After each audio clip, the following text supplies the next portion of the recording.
أعوذ بالله من الشيطان الرجيم من همزه ونفخه ونفثه بسم الله الرحمن الرحيم رب اشرح لي صدري ويسر لي أمري واحلل عقدة من لساني يفقهوا قولي رب زدني علما اللهم انفعنا بما علمتنا وعلمنا ما ينفعنا وزدنا علما اللهم إنا نسألك علما نافعا ورزقا طيبا وعملا متقبلا سبحانك لا علم لنا إلا ما علمتنا إنك أنت العليم الحكيم.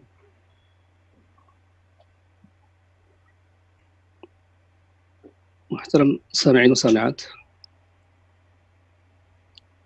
ہم سورۃ الجن کی تشریح پڑھ رہے ہیں.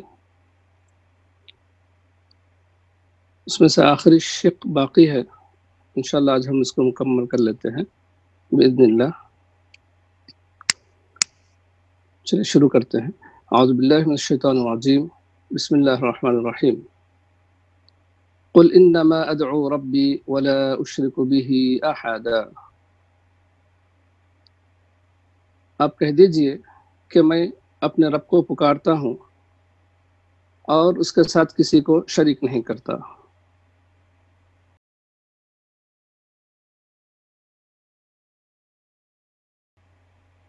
اللہ کے رسول محمد صلی اللہ علیہ وسلم کو اللہ تعالیٰ نے یہ کہا کہ جب اللہ کے نبی صلی اللہ علیہ وسلم کفار کو اللہ کی طرف بلا رہے تھے تو جیسا کہ ہم نے گزشتہ آیت میں پڑھا کادوا یکونون علیہ لبدا، قریب تھا کہ وہ لوگ آپ صلی اللہ علیہ وسلم پر ٹوٹ پڑتے، ہجوم کے ہجوم بنا کر آپ صلی اللہ علیہ وسلم پر ٹوٹ پڑتے. تو کسی بھی حالت میں یعنی اے کفار مکہ، اے مشرکین مکہ، تم میری مخالفت کرو یا کچھ بھی کرو، میں تو میرے رب کی ہی عبادت کروں گا، میں تو میرے رب کو ہی پکاروں گا اور اس کے ساتھ کسی بھی چیز کو یا ان معبودان باطلہ کو جس کو تم نے بنا رکھا ہے. انسانوں میں، جنات میں، شجر، حجر یا کسی بھی چیز کا تم نے باطل معبود بنایا ہے، میں اس کو اللہ کے ساتھ کسی بھی قیمت پر شریک کرنے کے لیے تیار نہیں ہوں. اس چیز کو علی الاعلان اللہ تعالیٰ نے آپ صلی اللہ علیہ وسلم کو کہہ دینے کے لیے کہا.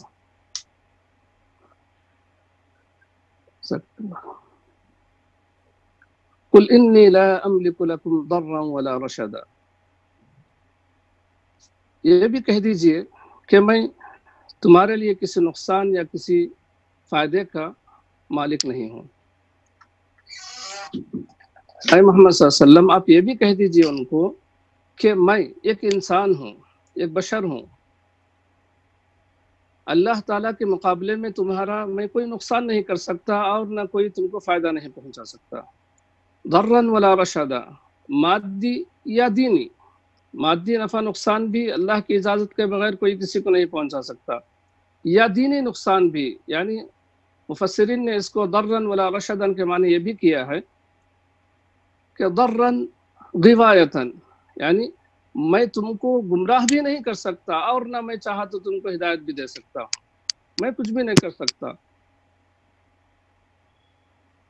انسان کے ہاتھ میں نہیں ہے کہ یا اللہ کے رسول صلی اللہ علیہ وسلم یا کسی بھی رسول کے ہاتھ میں کسی کو ہدایت دینا یا گمراہ کرنا نہیں ہے.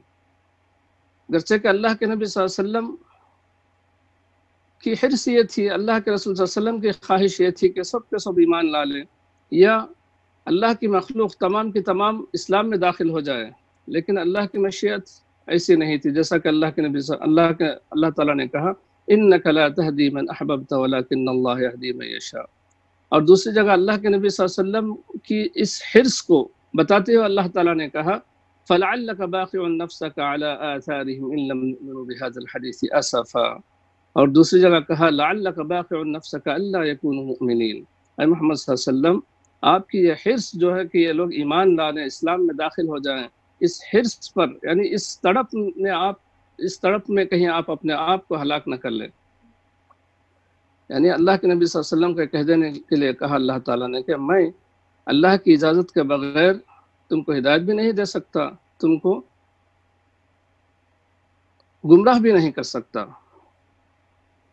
قل انی لن یجیرنی من اللہ احد قل انی لن یجیرنی من اللہ احد ولن اجد من دونہ ملتحدا، یہ بھی کہہ دیجئے کہ مجھے اللہ سے کوئی بچا نہیں سکتا اور اس کے علاوہ میں کہیں جائے پناہ نہیں پاتا ہوں۔ یعنی اے محمد صلی اللہ علیہ وسلم آپ یہ کہہ دیجئے ان لوگوں سے کہ اگر اللہ نے کچھ ارادہ کیا میرے ساتھ برائی کا، اللہ نے اگر عذاب کا ارادہ کیا میرے ساتھ، تو مجھے اس کے عذاب سے کوئی بچا نہیں سکتا، اور اللہ کے علاوہ کہیں میں اپنا ٹھکانہ جائے پناہ بھی نہیں پاتا ہوں۔ اس میں مفسرین نے کہا بعض نے کہ کسی ایک جن نے جب اللہ کے نبی صلی اللہ علیہ وسلم پر یہ لوگ ٹوٹ پڑنے والے تھے، ہجوم کے ہجوم کفار، تو ایک جن نے جو کہ سردار قسم کا تھا، اس نے یہ کہا کہ میں ان کو پناہ دوں گا، میں محمد کو پناہ دوں گا۔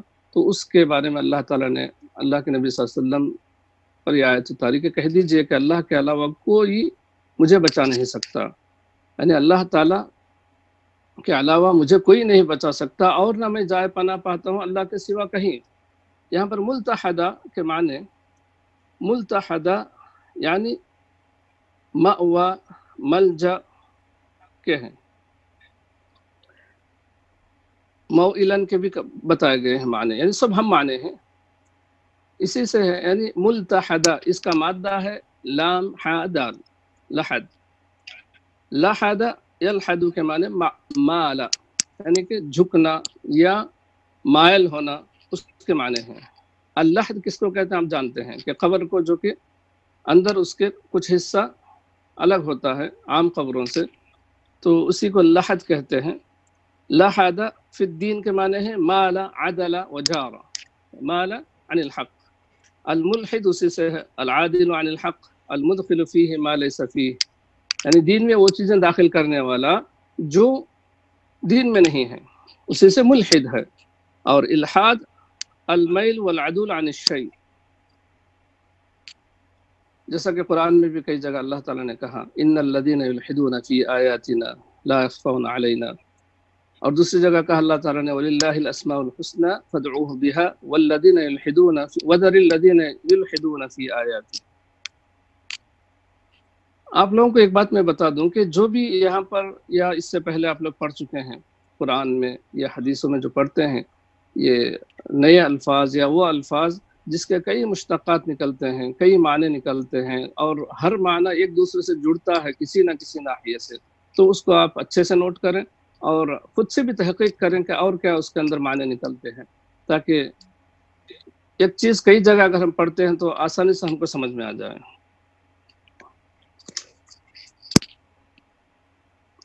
قل انی لن یجیرنی من اللہ احد ولن اجد من دونہ ملتحدا الا بلاغا من اللہ ورسالاتہ ومن يعص الله ورسوله فإن له نار جہنم خالدین فیہا ابدا۔ ہاں، میرے ذمے تو صرف اللہ تعالیٰ کے احکام اور اس کے پیغامات کو پہنچانا ہے، اور جو اللہ اس کے رسول کی نافرمانی کرے گا بے شک اس کے لیے جہنم کی آگ ہے جس کے اندر ایسے لوگ ہمیشہ ہمیش رہیں گے۔ الا بلاغا من اللہ ورسالاتہ،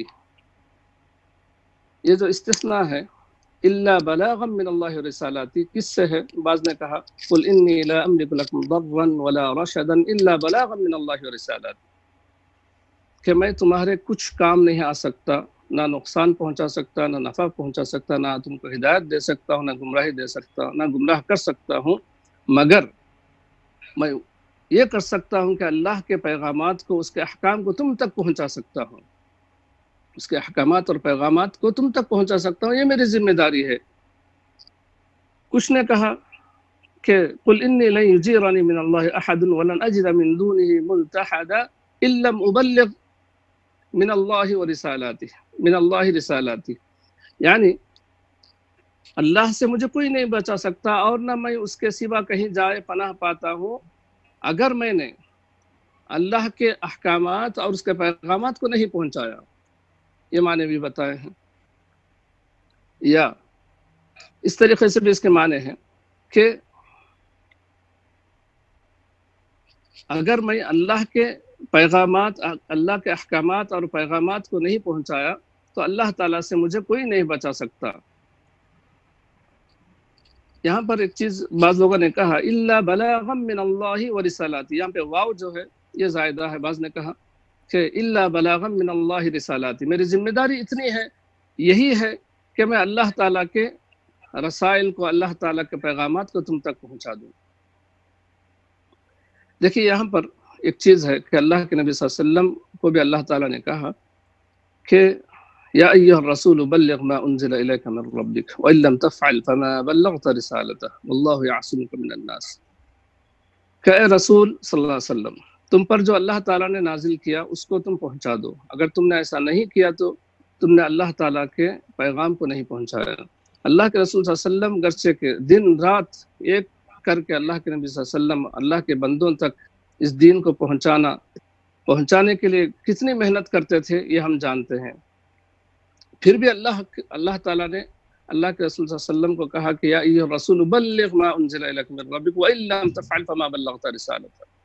علماء کہتے ہیں کہ اللہ کے عذاب سے بچنے کا یا اللہ کے غضب سے بچنے کا واحد طریقہ، واحد راستہ یہی ہے کہ اللہ کے دین کو ہم پہنچائیں ان تک جو منکرین ہیں یا جو نہیں جانتے ہیں ان تک، ورنہ اللہ تعالیٰ کے غضب کے شکار ہوں گے۔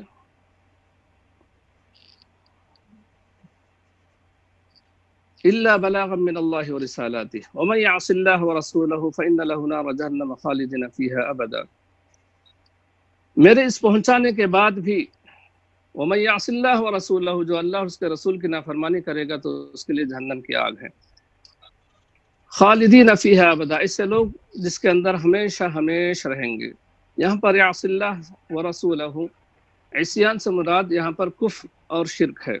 عام عصیان یعنی اللہ تعالیٰ کی نافرمانی، عام نافرمانی جو اگر مسلمان کرتے ہیں، مومن اگر کرتے ہیں تو اس کے لیے خلود فی النار نہیں ہے، یہ متفق علیہ فیصلہ ہے جس پر اجماع ہے علماء کا کہ خلود فی النار صرف کافر یا مشرک کا ہوگا، جو اللہ تعالیٰ کو انکار کرے، شرک کرے اللہ تعالیٰ کے ساتھ، ایسے لوگوں کا، توبہ کرے بغیر مر جائے تو ایسے لوگوں کا۔ اس لیے ہم کو چاہیے کہ لوگوں کو ہمیشہ کی جہنم سے بچانے کے لیے کوششیں کریں، ہم سے جو ہو سکتا ہے، جس سے جو ہو سکتا ہے وہ کوشش کرے۔ اللہ تعالیٰ نے کسی کو صلاحیت دی ہے علم کے ذریعے تو اس کے علم کے ذریعے وہ لوگوں کو جہنم سے بچائے، ہمیشہ کی جہنم سے بچائے۔ اللہ تعالیٰ نے کسی کو مال دیا ہے تو وہ مال کے ذریعے اللہ کے بندوں کو جہنم سے بچائے۔ اپنے اپنے استطاعت کے مطابق ہر کوئی کام کرے، ورنہ یہ کہنے سے انسان بچ نہیں جائے گا کہ ہمارے پاس تو ایسا ماحول نہیں تھا، یا ہمارے پاس، ہم جہاں پر رہتے تھے وہاں پر کوئی گمراہ نہیں تھے، بلکہ اللہ تعالیٰ، اللہ کے نبی صلی اللہ علیہ وسلم کے صحابہ مکہ اور مدینہ کو چھوڑ کر ساری دنیا میں پھیل گئے اس پیغام کو پہنچانے کے لیے۔ تو اس احساس کو ہمارے اندر ہم پیدا کریں، اللہ تعالیٰ کے دین کے تبلیغ کے احساس کو ہمارے اندر ہم پیدا کریں، اس کی بہت ضرورت ہے، ہر جگہ ضرورت ہے۔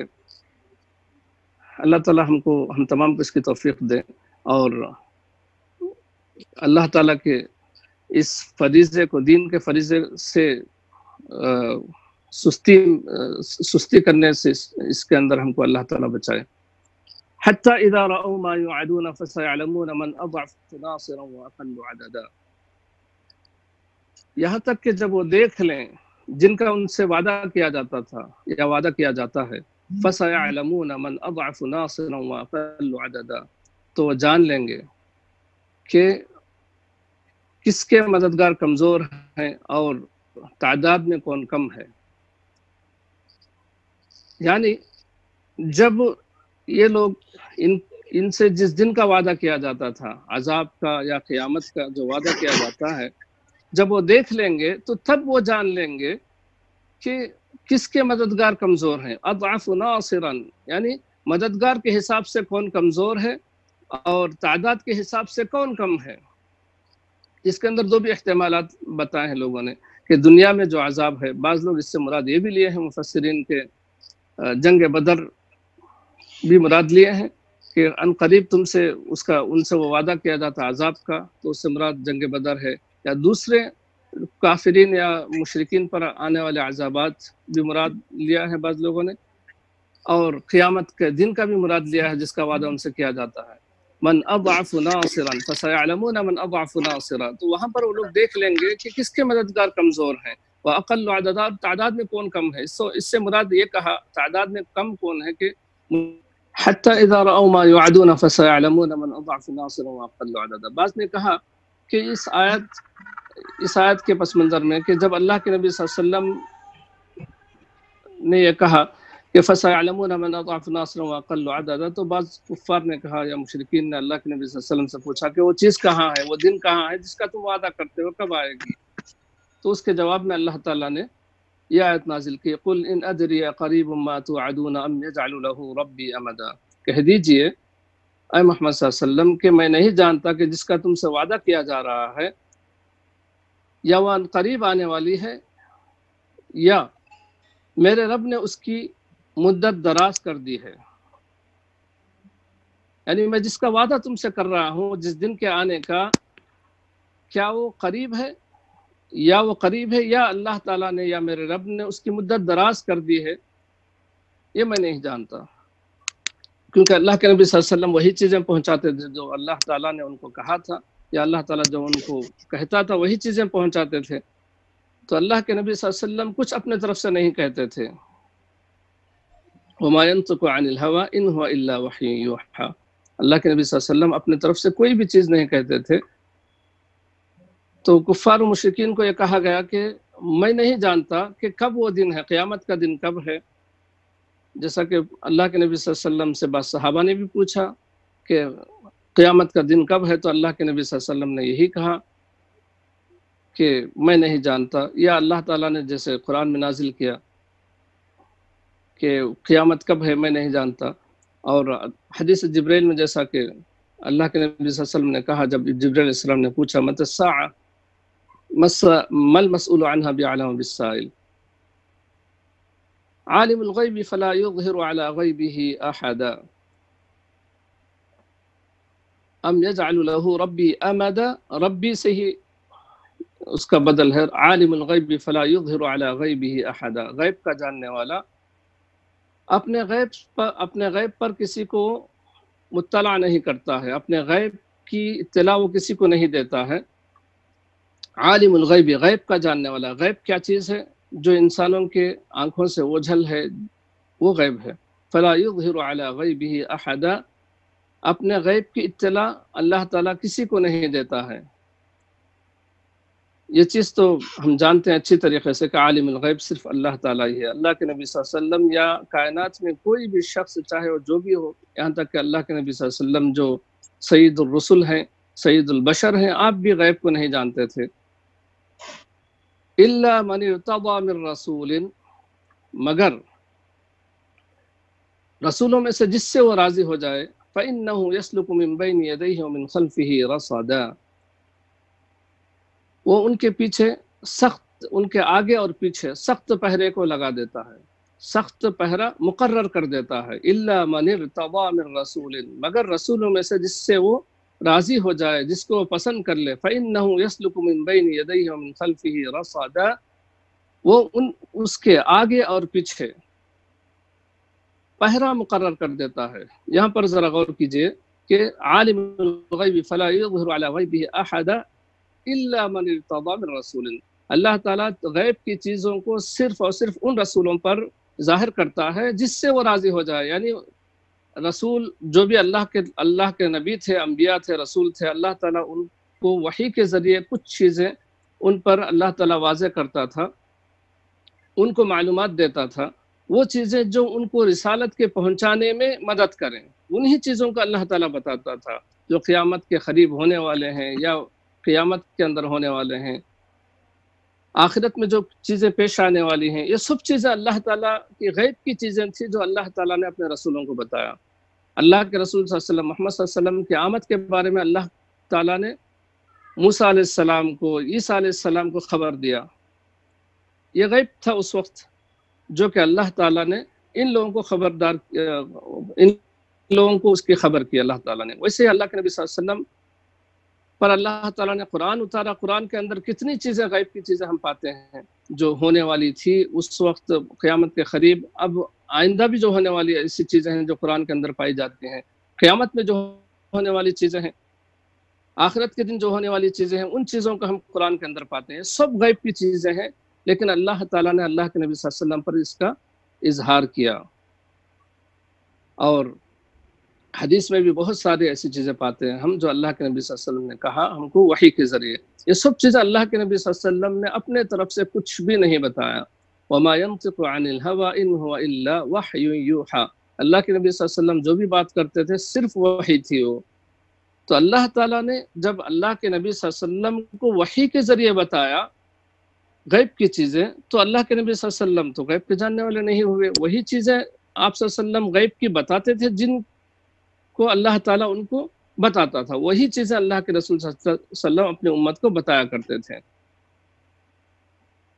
فَإِنَّهُ يَسْلُكُ مِن بَيْنِ يَدَيْهِ وَمِن خَلْفِهِ رَصَدًا، تو یہاں پر یسلکو کا معنی، یعنی یسلکو کے بہت سارے مرادفات ہیں، لیکن یہاں پر الگ ہی معنی لیا ہے مفسرین نے، کیونکہ وہی معنی یہاں پر جڑتا ہے۔ یسلکو کے مرادفات الگ الگ ہیں، سلک یسلکو یعنی مشا یمشی کے ہیں، چلنے کے ہیں، اور تقلدہ کے ہیں، اتبع کے ہیں، بہت سارے مرادفات ہیں، لیکن یہاں پر احاطہ کے کیا ہے، یعنی کہ اللہ تعالیٰ جب فرشتے کو وحی دے کر بھیجتا ہے جبرائیل علیہ السلام کو، تو ان کے آگے پیچھے فرشتوں کو، دوسرے نگہبان فرشتوں کو مقرر کر دیتا ہے۔ بعض لوگوں نے کہا کہ 4 فرشتے اللہ جبرائیل علیہ السلام کے آگے پیچھے دائیں بائیں ہوتے تھے جب جبرائیل علیہ السلام اپنی اللہ کے پاس سے جب وحی کو لاتے تھے۔ تو اللہ تعالیٰ ایک تو آسمانی دنیا کو، اور جہاں پر جنات بیٹھتے تھے، جنات کی جو جگہ تھی وحی کو سننے کی یا غیب کی باتوں کو سننے کی، تو وہاں پر اللہ تعالیٰ نے سخت پہرا لگا دیا۔ اس کے باوجود پھر بھی جب جبرائیل علیہ السلام وحی کو لے کر اللہ کے نبی صلی اللہ علیہ وسلم کے پاس آتے تھے تو اس وقت بھی پہرا ہوا کرتا تھا، اس وقت بھی آگے پیچھے دائیں بائیں فرشتے ہوا کرتے تھے نگہبانی کے لیے۔ لِيَعْلَمَ أَنْ قَدْ أَبْلَغُوا رِسَالَاتِ رَبِّهِمْ وَأَحَاطَ بِمَا لَدَيْهِمْ وَأَحْصَى كُلَّ شَيْءٍ عَدَدًا، تاکہ جان لے کہ انہوں نے اپنے رب کے پیغامات پہنچا دیے ہیں، اور وہ ان کے ارد گرد کی چیزوں کو احاطہ کر رکھا ہے، اور ہر چیز کو گن کر رکھا ہے۔ لِيَعْلَمَ أَنْ قَدْ أَبْلَغُوا رِسَالَاتِ رَبِّهِمْ، تاکہ وہ جان لے کہ انہوں نے اپنے رب کے پیغامات کو پہنچا دیا۔ یہاں پر یعلم سے مراد بہت سارے معنی لیے ہیں، یعنی یعلم سے مراد کون ہے، اس کا فاعل کون ہے، یعلم کا کس کے طرف اس کی ضمیر لوٹتی ہے، تو بہت سارے ہیں، اس میں سے کچھ بتا دیتا ہوں میں۔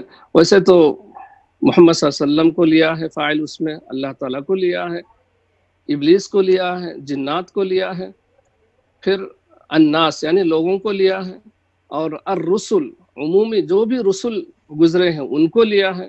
اس طریقے سے کئی لوگوں کو مراد لیا ہے مفسرین نے، اس میں سے ایک چند میں بتا دیتا ہوں۔ ایک یہ کہ اگر لیا علماء سے محمد صلی اللہ علیہ وسلم اگر مراد لیں گے تو اس کا معنی کیا ہوگا،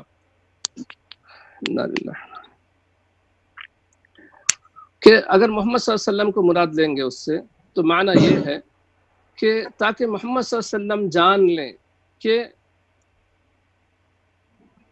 ملائکہ نے اپنی ذمہ داری پوری کر دی ہے پیغامات کو پہنچانے میں، اللہ تعالیٰ کے پیغامات کو محمد صلی اللہ علیہ وسلم تک پہنچانے میں جبرائیل اور ان کے ساتھی فرشتوں نے اپنی ذمہ داری پوری کر دی ہے۔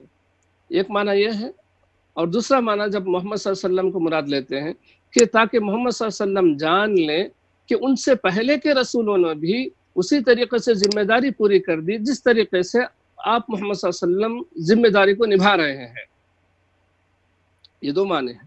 اس کے بعد اگر لیعلم سے مراد اللہ کو اگر لیتے ہیں تو معنی یہ ہے کہ تاکہ اللہ تعالیٰ جان لے کہ کس قدر اللہ تعالیٰ نے فرشتوں کو نگہبانی کے ساتھ اللہ کے رسول صلی اللہ علیہ وسلم تک جب اللہ تعالیٰ نے وحی پہنچائی، پیغامات پہنچائے، تو اللہ کے نبی صلی اللہ علیہ وسلم نے بھی اسی قدر محنت کے ساتھ لوگوں تک اللہ کے پیغامات کو پہنچا دیا، یہ اللہ تعالیٰ تاکہ جان لیں، گرچہ کہ اللہ تعالیٰ پہلے سے ہی جانتا ہے ہر چیز کی انتہا کو،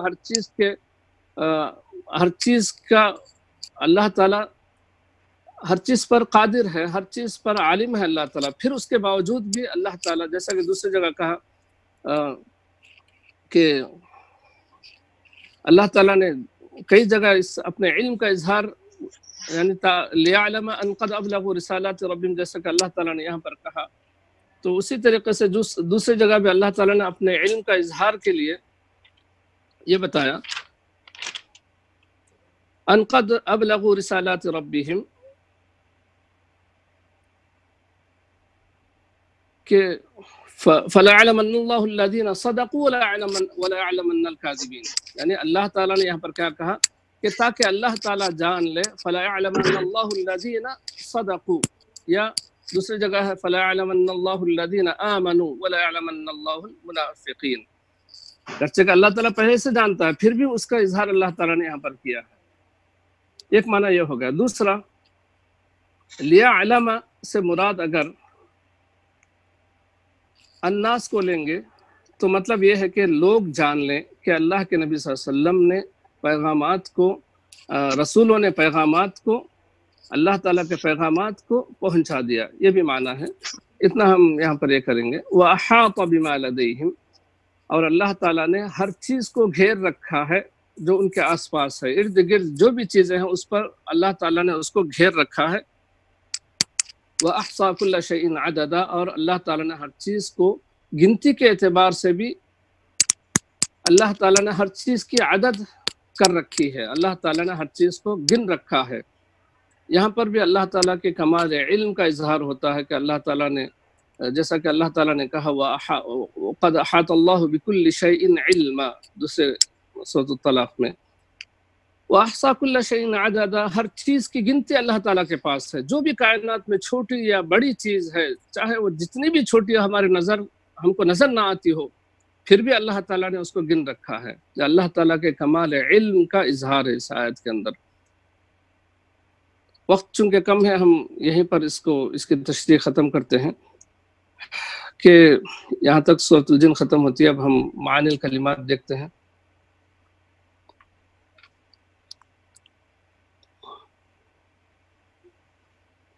رشد خیرا و ہدایتاً، اس سے پہلے بھی کئی مرتبہ گزر چکا ہے۔ الا بلاغا الا تبلیغی الرسالہ الیکم، کہ جیسا کہ میں نے بتایا کہ مگر ایک میں کوئی طاقت نہیں رکھتا ہوں، یا اللہ تعالیٰ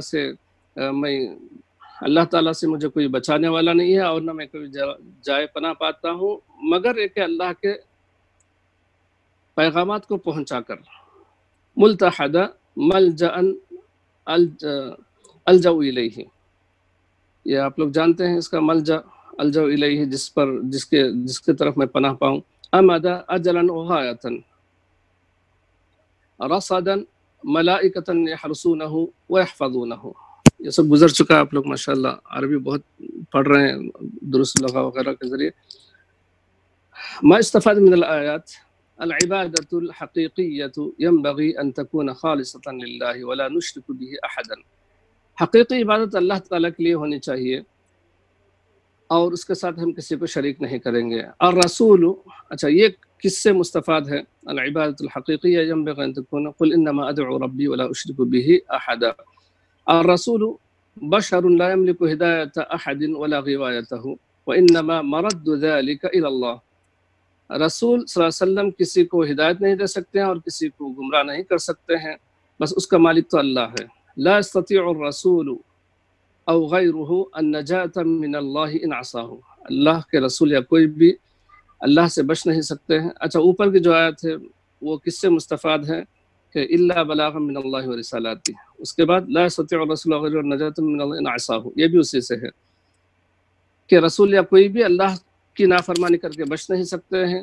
وَأَنَّ الرَّسُولَ مُكَلَّفٌ بِتَبْلِيغِ الرِّسَالَةِ، اور اللہ کے رسول رسالت کو پہنچانے کے مکلف ہیں۔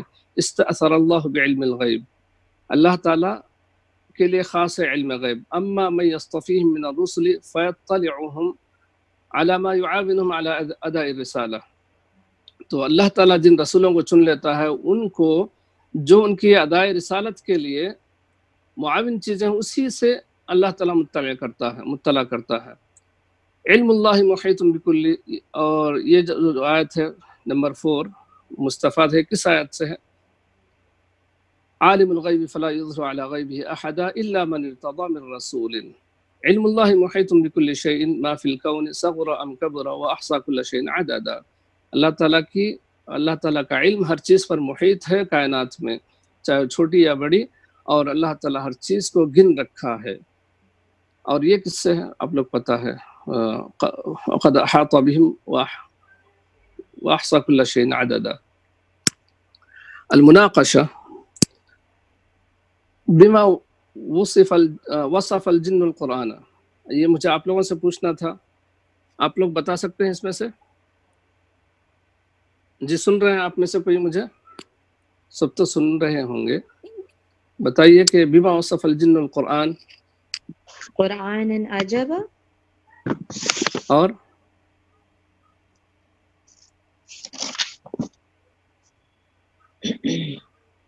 اور یہی شروع میں ذکر آیا تھا. اور دوسرے کوئی بتائیں؟ چلیے شاید کلاس ختم ہونے کا وقت ہے، میں بتا دیتا ہوں، اس کے بعد پھر آپ ہی لوگوں سے پوچھوں گا. قرآن عجبا ایک ہو گئے، یہدی الی الرشد وہ بھی ہے، وہ بھی قرآن کا وصف جنوں نے کہا تھا، جنات نے. متى منع استراق السمع وما جزاء ما يحاول ذلك. بتائیے کہ کب جو ہے وہ سننے سے، وہ جو چوری چوری سنتے تھے جن، اس سے منع کب کیا گیا ان کو، کب روک دیے گئے وہ، اور جو اس طرح کرے تو پھر اس کی وہ کیا جزا ہے جو اس سے وہ کیا ان کے ساتھ ہوگا. جی کیا بتائیے. جب آپ صلی اللہ علیہ وآلہ وسلم پہ جو وحی آنا شروع ہوئی تو اس چوری چھپے اگر سننے کے لیے جائیں گے تو کیا؟ ہاں ان پہ جو ہے وہ سخت پہرا ہے، اور اس سخت شولوں سے اس کو جو ہے نا ان کو وہ شولے ان پہ برسائے جائیں گے جو سننے کی کوشش کرے گا. جی جزاک اللہ خیر. فسر قوله تعالى وأن لو استقاموا على الطريقة لأسقيناهم ماء غدقا. اگر انہوں نے استقامت رکھی طریقے پہ، یعنی اللہ کے طریقے پہ، اللہ تعالیٰ ان کو جو ہے پانی پلائیں گے، ماء غدقا، یعنی اس کا کیا بہتا ہوا اور بہت ہی بافراغت پانی کیا تھا اس کا، ماء غدقا. دنیاوی لحاظ سے فراوانی عطا کریں گے، مطلب خوشحالی دنیاوی لحاظ سے بھی ان کو کافی ملے گی. جی جی پانی مطلب پانی سے ہر طرح کی خوشحالی دنیاوی نعمتیں. جی اور کیا مراد ہو سکتا تھا اس سے؟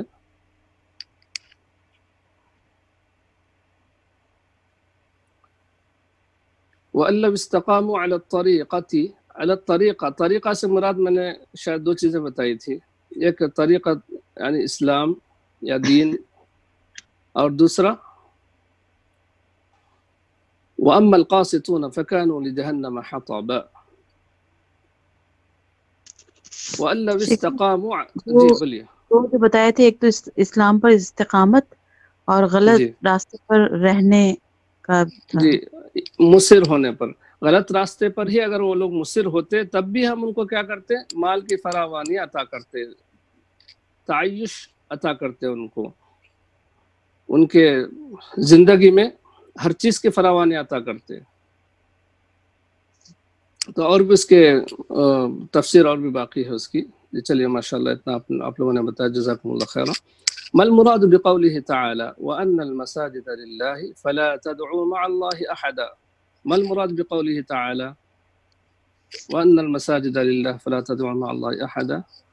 یعنی کہ مسجد خاص ہے اللہ تعالیٰ کی عبادت کے لیے، اس میں جو ہے کوئی اور دوسرا کام جیسے یہ کرتے ہیں جو شرک وغیرہ، وہ نہیں ہوگا.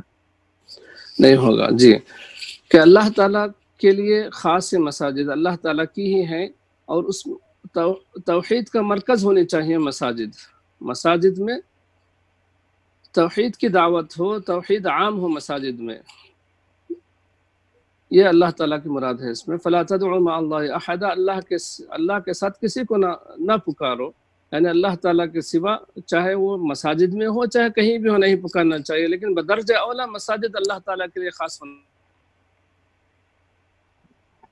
یہاں تک ہماری کلاس ختم ہوتی ہے، تو اللہ تعالیٰ سے دعا کریں کہ اللہ تعالیٰ ہم کو قرآن کا فہم عطا کرے، اور اللہ تعالیٰ ہم کو قرآن ہدایت کے لیے پڑھنے، سننے اور سنانے کی توفیق عطا کرے. آمین. وآخر دعوانا الحمد للہ رب العالمین. جزاکم اللہ خیرا.